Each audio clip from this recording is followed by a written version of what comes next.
No último final de semana, Bento XVI rezou diante do Santo Sudário de Turim, considerado por muitos o lençol que envolveu o corpo de Jesus. Hoje, nas Crônicas Vaticanas, falaremos da visita do Papa e daquele que pode ser a imagem de um homem crucificado impressa no sudário. O Sudário de Turim está novamente exposto depois de 10 anos de espera e nessas 6 semanas cerca de 2 milhões de pessoas poderão vê-lo.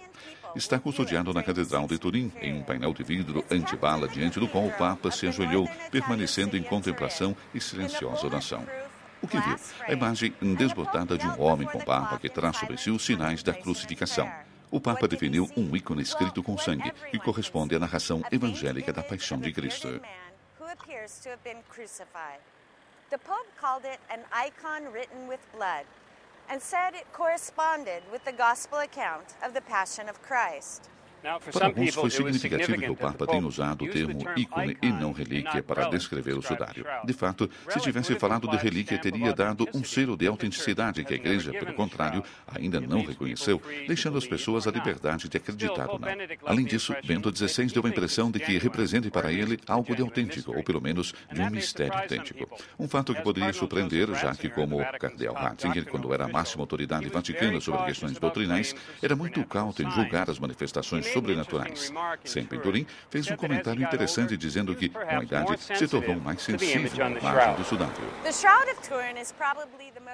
O sudário de Turim é provavelmente, em absoluto, o tecido sobre o qual mais se discutiu e debateu. No decorrer dos anos, foi fotografado de todos os ângulos, analisado quimicamente e eletronicamente. E até então, ninguém foi capaz de explicar de que modo a imagem tenha sido impressa sobre esse tecido de linho.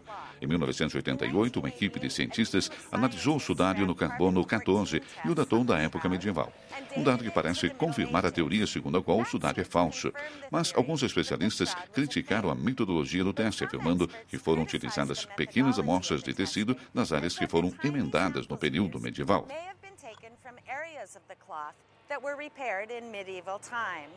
Now, in recent years, most of that repair material has been removed.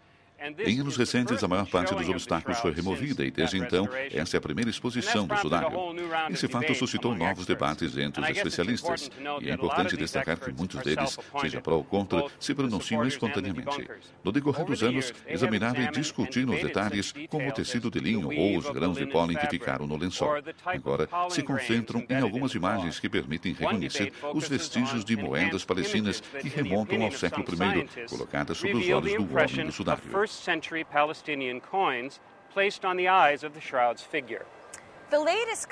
O último debate envolveu um arquivista vaticano que afirmou ter decifrado alguns escritos no sudário considerados por ela como vestígios do certificado de morte de um Jesus Nazareno.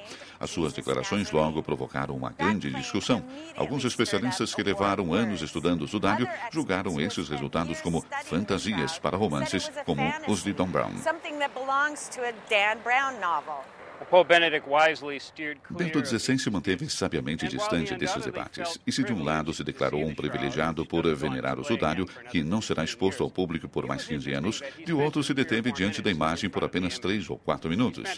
Pelo contrário, no encontro sucessivo, dedicou muito mais tempo aos doentes, saudando-os um por um. Penso que esse aspecto seja eloquente sobre quais são suas prioridades. And I'm Cindy Wooden, Catholic News Service.